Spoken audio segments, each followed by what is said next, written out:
असी यसु दे असी हाँ गवाह यसु दे। सबको जय मसीह की। स्वागत है आपका प्रोग्राम गवाह यीशु में। जिस तरह हम बाइबल में देखते हैं कि एक शाऊल नाम का व्यक्ति था जो कलीसियाओं को सता रहा था, जो कलीसियाओं को मारता था, उन्हें घसीटता था और परमेश्वर की कलीसियाओं को जो उजाड़ रहा था। उसी तरह से आज हम एक ऐसे गवाह से आपको मिलवाएंगे जिनके जीवन में परमेश्वर ने ऐसा बड़ा काम किया है कि परमेश्वर ने आज उनकी ड्यूटी लगाई है। वो खुद सुसमाचार प्रचार कर रहे हैं और रूहों को बचा रहे हैं। आइए आज हम मिलेंगे परमेश्वर के दास पास्टर रामेश्वर जी से। जय मसीह की पास्टर जी। जय मसीह। पास्टर जी स्वागत है आपका प्रोग्राम गवाह यीशु में। पास्टर जी सबसे पहले हम चाहते हैं कि आप दर्शकों को अपना इंट्रोडक्शन दीजिए कि आप कहाँ के रहने वाले हैं और कहाँ सेवकाई करते हैं। जी, प्रभु यीशु मसीह के मीठे मधुर और पवित्र नाम में आप सभी को जय मसीह की और आमीन। मेरा नाम पास्टर रामेश्वर है। मैं मूलतः उत्तराखंड से रहने वाला हूँ, मगर किन्हीं कारणों के कारण मुझे पंजाब में आना पड़ा। बचपन में मेरे मदर फादर जो दोनों 2 साल की उम्र में ही एक्सपायर हो गए थे, वो इस दुनिया को छोड़कर प्रभु में चले गए थे। तो मैं धन्यवाद देता हूँ आज इस समय के लिए। और मेरा पालन पोषण जो है पंजाब ने किया और यहीं पे मैं पला बढ़ा और पढ़ा हूँ।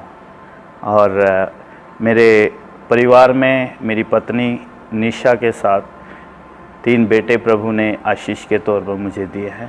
अभी मौजूदा मैं जो है उत्तराखंड के हरिद्वार डिस्ट्रिक्ट के रुड़की शहर में सेवकाई कर रहा हूँ। पास्टर जी हम ये जानना चाहते हैं कि मसीह में आने से पहले आपका जीवन कैसा था। जी हाँ, ये बहुत ज़रूरी है कि आमीन इस बात पर प्रकाश डाला जाए कि मसीह में आने से पहले मेरा जीवन जो है बहुत ही अंधकार भरा था। और यूँ कहें कि मैं एक जो है अंधा व्यक्ति था, आत्मिक तौर पर लंगड़ा व्यक्ति था, लाचार व्यक्ति था, मरा हुआ व्यक्ति था। और मेरी दशा जो है वो एक मृत अवस्था के जैसी थी, यानी टोटली मेरा जीवन नशों से भरा था और जो है अंधकार से भरा हुआ था। और मेरा पहले का जीवन मेरे एक जीवन की आशा थी, एक खोज थी कि शांति की तलाश में मैं बहुत ही जो है स्ट्रगल करता था। मैं 12 साल रोपड़ पंजाब से जो है हरिद्वार से रोपड़ मैं 12 साल लगातार पैदल कावड़ यात्रा करता रहा, वो भी इसलिए कि मुझे शांति मिले। तो ये बहुत सी ऐसी यात्राएं मैं करता रहता था। साल में 2 या 3 यात्रा मेरी चलती थी, मगर मुझे कहीं भी शांति नहीं मिली। और उससे पहले मेरा जीवन बहुत ही ज़्यादा अंधकार में था। मुझे सच्चाई का नहीं पता था, सत्य को मैं नहीं जानता था, मगर प्रभु में आने के बाद ही मुझे सत्य को पहचान हुई। पास्टर जी हम ये जानना चाहते हैं कि मसीह के बारे में आपको कैसे पता चला और कैसे आप मसीह में आए। जी, जैसे कि आपने अभी सुना, मसीह में आने से पहले मेरा जो जीवन कैसा था, अंधकार से भरा हुआ था, पाप से भरा हुआ था। मैं एक चैन स्मोकर था।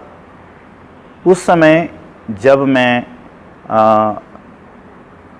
पुराने जीवन में था, विश्वास में नहीं आया था, मैं तकरीबन मिनिमम कम से कम 2 सिगरेट एक साथ पीता था। कभी मैंने एक सिंगल सिगरेट कभी नहीं पी। 2 से 3 हो जाती थी, 4 हो जाती थी, मगर मैंने कभी उनको सिंगल नहीं किया। कहने का मतलब मेरी 2 डब्बी रोज़ 2 बॉक्स पैकेट सिगरेट के मैं कम से कम पीता था। तो मैं जब पुराने समय में था, मेरी शादी 2003 में हुई। 2003 में मेरी जब शादी हुई, उससे पहले मेरी शादी जैसे ही हुई मुझे उसी समय पता लगा कि मेरी पत्नी जो है विश्वास में है। और मेरी शादी से जस्ट सिर्फ 2 या 3 दिन पहले उन्होंने बपतिस्मा लिया। और उस समय मैं जिला रूपनगर रोपड़ का मैं अध्यक्ष रहा हूँ। उस समय मैंने 6 साल वहाँ पे अध्यक्षता की है रोपड़ डिस्ट्रिक्ट की। तो मन में एक घमंड था, इवन कि मुझे एक कफन के रूप में एक पगड़ी दी गई जो 16 फुट लंबी पगड़ी थी। जैसे मैंने कहा, मेरी शादी 2003 में हुई और कुछ दिन पहले ही मेरी पत्नी ने बपतिस्मा लिया। जब मेरे कानों में ये बात आई तो मैं मेंटली तौर पर बहुत क्रोधित हो गया और मानसिक तौर पर मुझे इतना क्रोध आया कि मैंने उस समय उसको तलाक के लिए भी, तलाक तक हमारे परिवार में नौबत आई। बहुत लड़ाई होती थी और उसको मैंने एक बात कही, या तो मुझे छोड़ो या मसीह को छोड़ दो। मेरी पत्नी की आदत रही है कि जब मैं सो जाता था तो मेरे शरीर पर वो हाथ रख कर क्या है प्रार्थना करती थी। और वो 12 साल रो रो कर मेरे लिए प्रार्थना करती रही। और परमेश्वर का धन्यवाद हो, उस दिन आमीन मुझे क्या है 12 साल के बाद परमेश्वर ने अपने लिए अलग किया। आमीन। मेरे मन को बदला। मुझे जो है परमेश्वर ने अपने लिए अलग तो उसी समय कर दिया था जब मैं माँ के पेट में भी नहीं पड़ा था। आमीन। उसी समय परमेश्वर ने मुझे चुन लिया। जिस प्रकार यशायाह कहता है, आमीन, मैंने तुझे आमीन माँ के पेट में पड़ने से पहले और तेरे जन्म से पहले तेरा अभिषेक किया है, तुझ पर मन लगाया है, तुझको नियुक्त कर दिया है कि तुझे जातियों का भविष्यवक्ता ठहराए। आमीन। और परमेश्वर का धन्यवाद हो, परमेश्वर ने मेरी पत्नी की प्रार्थनाओं को सुना। उन परमेश्वर के हज़ारों परमेश्वर के दासों की प्रार्थनाओं को सुना और उनकी प्रार्थनाओं का फल है कि मैं आप सभी के सामने इस समय आमीन परमेश्वर का वचन लेकर बैठा हूँ। मैं आप लोगों से एक बात शेयर करना चाहता हूँ। ये वाक़या है उस समय का जब रूपनगर जिला का अध्यक्ष था और उस समय एक गर्म खून था और युवा सोच थी। आपको पता है युवा पीढ़ी में जो है लोगों को कुछ ऐसा हमारे विश्वासी बहन भाइयों के विरोध में, क्रिश्चियनिटी के विरोध में एक मानसिक धारणा है कि क्रिश्चियन लोग जो है पैसा देकर धर्म परिवर्तन करते हैं। और मेरे मन में ऐसा कूट के भर दिया गया था। मैं आप लोगों के नॉलेज के लिए कह देना चाहता हूँ, 36 ऑर्गेनाइजेशन ने मुझे एक प्लेटफॉर्म दिया, उसमें मुझे अध्यक्ष बनाया गया और मुझे वहाँ पर नियुक्त किया गया कि आपने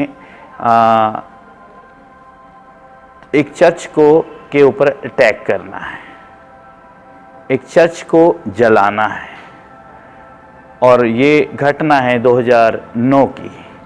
और उस समय पास्टर चरण मसीह जो रूपनगर के एक गांव में चर्च चलाते हैं, कोटला निहंग उस गांव का नाम है, वहाँ पर एक वार्षिक सम्मेलन होने जा रहा था। वहाँ पर हमें अटैक करना था।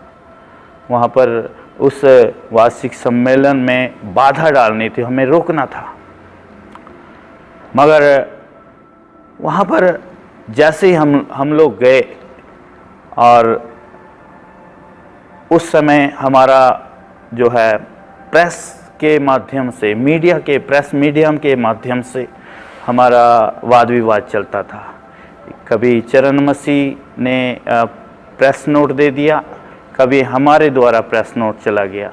तो ऐसे ऐसे हमारी लड़ाई चल रही थी। वो लड़ाई बढ़ते बढ़ते इतनी बढ़ गई कि वो प्रशासन को उसकी भनक लगी, और जिस दिन हमने वो काम करना था तो रोपड़ डिस्ट्रिक्ट का जो प्रशासन है वो जाग गया, और उन्होंने चप्पे चप्पे पर पुलिस छावनी बना दी रोपड़ शहर को पूरा। और कोई मोड़ ऐसा नहीं था जहाँ पर, कोई चौक ऐसा नहीं था जहाँ पर पुलिस ना तैनात की गई हो। मगर हम छुपते छुपाते कैसे ना कैसे चर्च तक पहुँचे, और वहाँ पर हमने क्या है चर्च पर कुछ लोगों को साथ लेकर हम जैसे ही चर्च के ऊपर अटैक करने के लिए वहाँ पर बढ़े, बहुत काफ़ी संख्या में लोग थे, मगर पुलिस प्रशासन ने हमें काबू किया। वहाँ पर हमारी गिरफ्तारी हुई, हमें वहाँ पर जेल हुई उसके कारण। तो मुझे पहले जिस प्रकार मैंने अभी कहा, वहाँ पर पहले मैं कैसा जीवन था मेरा, मुझे वहाँ पर क्या है चर्च जलाने के लिए जेल काटनी पड़ी। मगर मैं धन्यवाद हूँ परमेश्वर का, मुझे मेरी पत्नी ने या किसी ने मुझे कभी ऐसा नहीं कहा कि आप मसीह को ग्रहण कर लो, बल्कि लोगों ने मुझे उकसाया क्रिश्चियनों के अगेंस्ट। ये ज़बरदस्ती धर्म परिवर्तन करते हैं, ये मजबूरी का फ़ायदा उठाते हैं, ये पैसा देते हैं, लोगों को ख़रीदते हैं। मैं उन लोगों से एक सवाल करना चाहता हूं जो लोग ऐसी मानसिकता रखते हैं। हमारा प्रभु यीशु मसीह पैसे से नहीं खरीदा जा सकता। वो प्रभु यीशु मसीह क्या है, सिर्फ आपको इतना अमीर है वो। हमारे क्रिश्चियनिटी के एक एक लोग इतने अमीर हैं, उनको पैसे से नहीं खरीदा जा सकता। वो परमेश्वर ऐसा परमेश्वर है, लोगों का धर्म नहीं बल्कि वो लोगों के जीवनों को बदलता है। परमेश्वर धर्म परिवर्तन नहीं करता है, परमेश्वर ने कोई धर्म नहीं बनाया है, परमेश्वर ने केवल मनुष्य को बनाया है। और मैं आप लोग उन लोगों से कह देना चाहता हूं जो लोग ऐसी मानसिकता रखते हैं क्रिश्चियनिटी के खिलाफ, और प्रभु जीवन को बदलने वाला है, मनों को बदलने वाला है, हृदय को बदलने वाला है। प्रभु धर्म नहीं बदलता है, आप किसी का धर्म नहीं बदल सकते हैं। मैं कोई डीएम नहीं हूँ, मैं कोई एसडीएम नहीं हूँ, मैं कोई एसपी नहीं हूँ, मैं कोई जज नहीं हूँ जो किसी का धर्म बदल दूँ। ये उन लोगों की को सोचना चाहिए, ये उन लोगों को एक बार इस बात के लिए ज़रूर सोचना चाहिए। धर्म मेरे प्रियो, मेरे भाइयों, सिर्फ डीएम या प्रशासनिक अधिकारियों के हाथ में ही बदलने का अधिकार है। आमीन। प्रभु किसी का धर्म नहीं बदलता, और हमारे लोग जो है किसी का धर्म नहीं बदलते हैं। आमीन। सो पास्टर जी, जिस तरह हम देखते हैं कि जिस तरह आप भी अन्य जाति से परमेश्वर में आए हो, तो जब अन्य जाति से कोई परमेश्वर में आता है तो उसका विरोध होता है, घर से भी होता है और बाहर से भी होता है। तो कभी ऐसा हुआ, कभी आपका विरोध हुआ हो? हाँ जी, ऐसा अक्सर हुआ। विरोध कहते घर से शुरू होता है, सबसे पहले घर से विरोध होता है।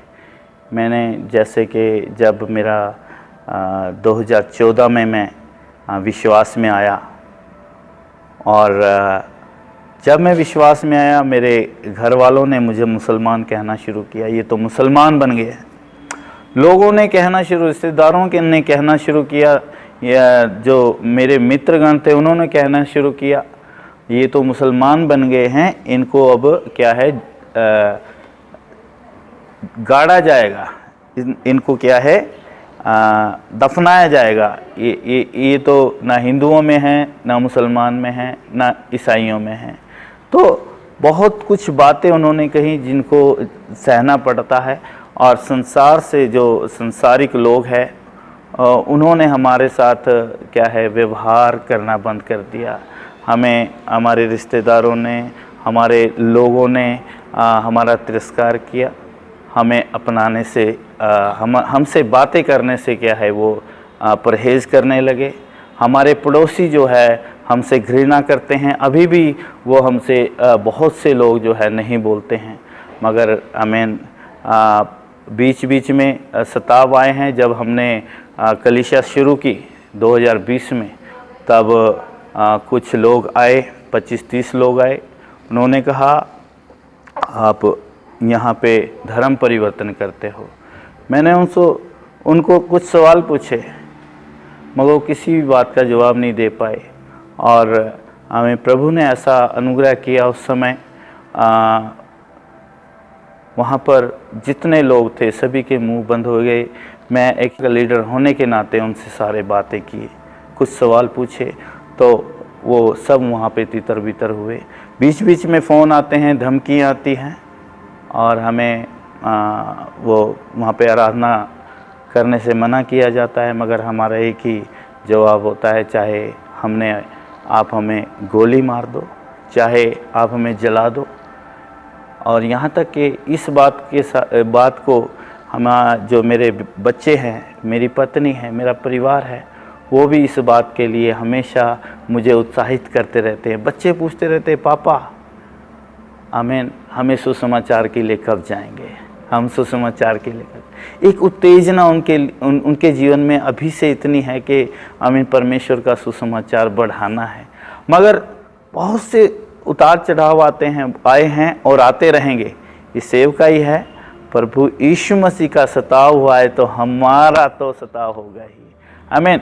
जब प्रभु यीशु मसीह का सताव हो सकता है, हम तो मनुष्य हैं और हमारी सेवकाई ही सताव की सेवकाई है। आमीन। उसी से बेदारी होगी, उसी से जागृति आएगी, और उसी से क्या है, आमीन, लोगों का जीवन बचेगा। सो पास्टर जी, जिस तरह हम देखते हैं कि जब एक बंदा परमेश्वर में आता है और जब वो सेवकाई शुरू करता है, तो कई बार क्या होता है कि उसके जीवन में कुछ दुख तकलीफ आती है, तो कुछ लोग होते हैं वो क्विट कर जाते हैं, वो छोड़ जाते हैं। तो कभी आपकी लाइफ में ऐसा कोई पल आया हो जब आपको ऐसा लगा हो कि नहीं यार मैं छोड़ देता हूँ? देखिए, छोड़ने की बात ऐसी है, मैं जब पुराने जीवन में था, विश्वास में नहीं था, उस समय मैं करीब 1 लाख रुपया महीना कमा लेता था। मेरा अपना जिम था, अच्छा सेटअप था, और आमीन। जब मेरी बुलाहट आई, परमेश्वर ने बुलाहट दी आने के लिए, पास्टर बॉबी थॉमस है हमारे बद्दी से, हिमाचल से, जो मेरे आत्मिक पिता हैं। उन्होंने मुझे एक बार पूछा, मेरा नाम प्यार से मुझे रमेश बुलाते हैं। उन्होंने कहा, ब्रदर रमेश, आप स्टडी के लिए आमीन पठानकोट जाएंगे, बाइबल कॉलेज जाएंगे। तो मेरे मुंह से एक भी बार मना नहीं हुआ, और जबकि क्राउड बहुत था जिम के अंदर, मैंने वहाँ पर मैं मना ही नहीं कर पाया। और उसी समय प्रभु के आत्मा ने कहा, यस, जाना है। आमीन। तो मैं वो जिम को वहाँ पे क्विट किया, और जैसे तैसे था वो वैसे हम छोड़ के आमीन बाइबल कॉलेज में मैं आ गया। और मैं आपके लिए बता देना चाहता हूँ, हमारी नींव जो है ऐसी परिस्थितियों में पड़ी है जहाँ पर लोगों का वैसे ही क्विट कर जाना आम बात है। जब मैं बाइबल कॉलेज में आ रहा था, उस समय लॉकडाउन का समय था, और हम कैसे न कैसे, सीमाएं सारी सील थी हर एक स्टेट की, हम कैसे न कैसे 4 लोग जंगल के रास्ते, 2 हमारे पास मोटरसाइकिल थे, और पानी भरा था, बारिश आई थी, और नदी का रास्ता था। वो हमारे मोटरसाइकिल के यहाँ तक के टायर भी जाम हो गए, चक्के जाम हो गए। उनको कांधे पर रखकर मोटरसाइकिलों को हम पैदल जंगल के रास्ते, 4 किलोमीटर का सफ़र था, और वो 8 घंटे हमें लगे। और हम वहाँ पर बड़ा कठिन सफ़र करके हम बाइबल कॉलेज तक पहुँचे। मगर उसके बीच में भी प्रभु ने हमें हौसला दिया, सामर्थ्य दिया। आमीन। और जब हम बाइबल कॉलेज के अंदर थे, यहाँ पे पढ़ाई कर रहे थे, तो हमारे पास इनकम ऑफ सोर्स नहीं था। जिम बंद कर दिया था और आमीन कोई पैसा घर में आने का कोई साधन नहीं था। पास्टर जी हमें कुछ खाने के लिए, राशन पानी के लिए कुछ खर्चा दिया करते थे, उन्हीं से घर का गुजारा चल रहा था। मगर प्रभु ने कभी कोई कमी नहीं आने दी। मात्र 1500 रुपये वो देते थे मेरी वाइफ को खर्चे के लिए, और हमें नहीं पता कैसी अद्भुत रीति से 1500 रुपये में हमारे घर का खर्चा भी पूरा हो जाता था। आमीन। हम सोच के कई बार अचंभित हो जाते हैं, 1500 रुपये में क्या होगा, बच्चों की फीस है, हमें नहीं पता कैसे हो रहा है पूरा। किराया भी देना है, रेंट देना है मकान का, घर का पूरा खर्चा है। मगर प्रभु के असीम सामर्थ है, उसके वो सब कुछ करने वाला, हमारी हर एक ज़रूरत को पूरा करने वाला परमेश्वर है। और उसने हमारे जीवन में कभी भी कोई ऐसी परिस्थिति नहीं आने दी कि जिससे हमारी सेवकाई पे कोई बुरा प्रभाव पड़े, या हम क्विट करें, या हम पीछे चले जाएं। हमें परमेश्वर। सो पास्टर जी, जिस तरह जो लोग अभी इस वीडियो को देखेंगे या देख रहे हैं, जो अभी भी पाप में, अंधकार में फंसे हैं, आप उनके लिए क्या मैसेज देना चाहते हैं? मेरा मैसेज यही है, मेरे प्रियो, परमेश्वर का वचन कहता है पाप की मजदूरी मृत्यु है। जो कोई भी व्यक्ति पाप करता है उसका फल मृत्यु है। और हमारे प्रभु यीशु मसीह इस मैसेज को देते हैं। आमीन। जो प्रभु पर विश्वास करता है, जो प्रभु यीशु मसीह पर विश्वास करता है, वो नाश नहीं होता मगर अनंत जीवन प्राप्त करेगा। और उद्धार केवल यीशु मसीह के द्वारा है। और आमीन। आप यीशु मसीह की ओर फिरें, अपना मन को प्रभु यीशु मसीह की ओर लगाएं। प्रभु यीशु मसीह आपके धर्म को नहीं बदलेगा, मगर वो आपके जीवन को बदल के रख देगा। आपके जीवन को चाहे हो सकता है आप हताश हो अपने जीवन से, आप बीमार हो, आप चाहे आपके जीवन में सताव हो, आपके जीवन में बहुत संघर्ष हो रहा हो, आप बहुत पीड़ाओं में गुजर रहे हो, मगर प्रभु आमीन उठाकर खड़ा करने वाला है। और आमीन प्रभु की ओर फिरें, प्रभु यीशु मसीह की ओर फिरें। प्रभु यीशु मसीह ही मार्ग और सत्य है और जीवन है। उसके सिवाय इस जगत में कोई हमें अनंत जीवन नहीं दे सकता है, उद्धार नहीं दे सकता है। आमीन। सो पास्टर जी, हम आपका बहुत बहुत धन्यवाद करते हैं कि आपने अपना कीमती समय दिया। Thank you. जय मसीह की। जय मसीह। सो जिस तरह आपने देखा कि कैसे परमेश्वर ने इनके जीवन को बदला। ये खुद मसीही लोगों का विरोध करने वाले थे, ये खुद पास्टरों का विरोध करने वाले थे, परमेश्वर का विरोध करने वाले थे, लेकिन आज परमेश्वर इनके द्वारा सुसमाचार फैला रहा है और रूहों को बचा रहा है। मेरा विश्वास है इस अद्भुत गवाही के द्वारा परमेश्वर आपके जीवन में एक बड़ा बदलाव लेकर आएगा। सबको जय मसीह की। तो मेरे प्रिय भाई बहनों, अभी आपने एक बहुत बड़ी अद्भुत गवाही को सुना। तो मेरा विश्वास है इस अद्भुत गवाही के द्वारा परमेश्वर आपके जीवनों में 100 गुना फलों को लेकर आएगा। आप इस गवाही को अपने दोस्तों के साथ और फैमिली मेम्बर्स के साथ शेयर ज़रूर करें, ताकि वो भी जान सके कि परमेश्वर कैसे लोगों के जीवन में अद्भुत काम कर रहा है। तो आप हमारे चैनल गवाह यीशु दे को सब्सक्राइब ज़रूर कर लें, ताकि आने वाले दिनों में आप परमेश्वर के और गवाहों के साथ मिल सकें। अगर आप भी अपनी टेस्टमनी हमारे साथ शेयर करना चाहते हैं तो नीचे आपको एक ईमेल आईडी दिखाई दे रही होगी, आप उस ईमेल आईडी पर अपनी डिटेल्स को शेयर कर दें, हम आपसे कांटेक्ट ज़रूर करेंगे। तो मेरा विश्वास है परमेश्वर आपके जीवनों को सेम नहीं रहने देगा। God bless you all. सभी को जय मसीह की।